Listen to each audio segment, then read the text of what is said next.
961 দিন মানে প্রায় 3 বছর।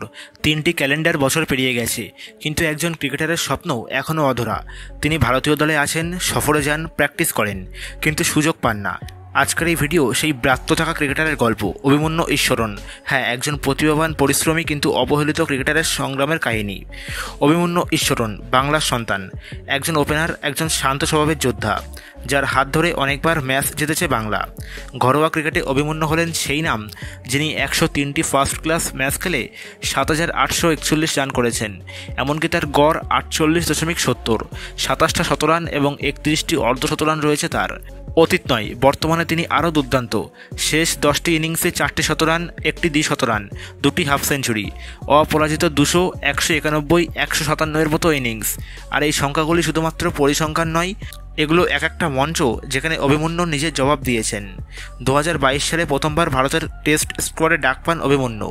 সবাই ভেবেছিল এবার বুঝি তার স্বপ্ন পূরণ হবে, কিন্তু শুরু হলো এক দীর্ঘ অপেক্ষা। শুরু হলো বেঞ্চে বসে থাকা, এক সফর থেকে আরেক সফর, কিন্তু মাঠে নামা আর হলো না। এই 961 দিনে 15 জন ক্রিকেটারের অভিষেক হয়েছে অভিমন্যুর চোখের সামনে। এই তালিকায় রয়েছেন ওপেনাররাও: যশস্বী জয়সওয়াল, ঈশান কিষান, রজত পাতিদার। তাহলে অভিমন্যুর দোষটা কোথায়? অস্ট্রেলিয়া সফর, ইংল্যান্ড সফর, দুটোই টেস্ট ক্রিকেটের বড় মঞ্চ। ভারত 5টা করে টেস্ট খেলেছে এই সিরিজে। রোহিত কিছু ম্যাচ খেলেননি, মিডল অর্ডারে গিয়েছেন। তখনও যশস্বী আর রাহুলকে ওপেনার করা হয়েছে। অভিমন্যুর নাম সেই এক্সেল শিটে ছিল, কিন্তু তারপরে কাট অফ লাইনে ছিল না। আরও হতাশার বিষয়, ভারত এই দলের হয়ে যিনি নিয়মিত খেলেছেন, অধিনায়কত্ব করেছেন, রানও করেছেন, সেই অভিমন্যুর কথা নির্বাচকরা ভাবছেও না। এতদিন চুপ করেছিলেন অভিমন্যুর বাবা রঙ্গনাথন ঈশ্বরন, এবার তিনিও মুখ খুললেন।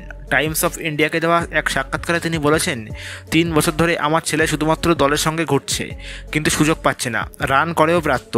তাহলে আর কি প্রমাণ দিতে হবে? তার কষ্ট স্পষ্ট। একটা ছেলে প্রতিনিয়ত প্রমাণ দিচ্ছে, অথচ তাকে বারবার উপেক্ষা করা হচ্ছে।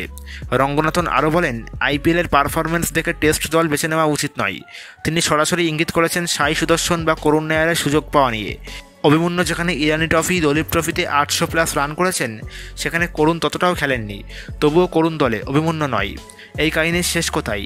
ভারতীয় নির্বাচকরা কি তারকা খোঁজেন না, নাকি লবি খোঁজেন? একজন প্রতিভাবান ক্রিকেটার বারবার সুযোগ থেকে বঞ্চিত হচ্ছেন। সত্যিই কি শুধুমাত্র ক্রিকেটিং রিজন, নাকি এর পেছনে রয়েছে কোনো অনুচ্চারিত রাজনৈতিক ব্যাকরণ? অভিমন্যু ঈশ্বরন এখনও হাল ছাড়েনি। তার মুখে আজও কোনো অভিযোগ নেই। তিনি আজও প্রতিদিন ব্যাট হাতে মাঠে নামেন। তার চোখে আজও সেই টেস্ট ক্যাপের স্বপ্ন। আর আমরাও বিশ্বাস করি একদিন এই লড়াইয়ের জবাব মাঠেই দেবেন তিনি। টেস্ট ক্যাপ একদিন ঠিক তার মাথায় উঠবেই। এই ভিডিওটি যদি আপনাকে অনুপ্রাণিত করে থাকে, তাহলে শেয়ার করুন এবং কমেন্টে লিখুন, উই স্ট্যান্ড উইথ অভিমন্যু। আর ক্রিকেটের এমন সব লড়াকু চরিত্রতার গল্প পেতে অবশ্যই সাবস্ক্রাইব করুন আমাদের চ্যানেলটিকে।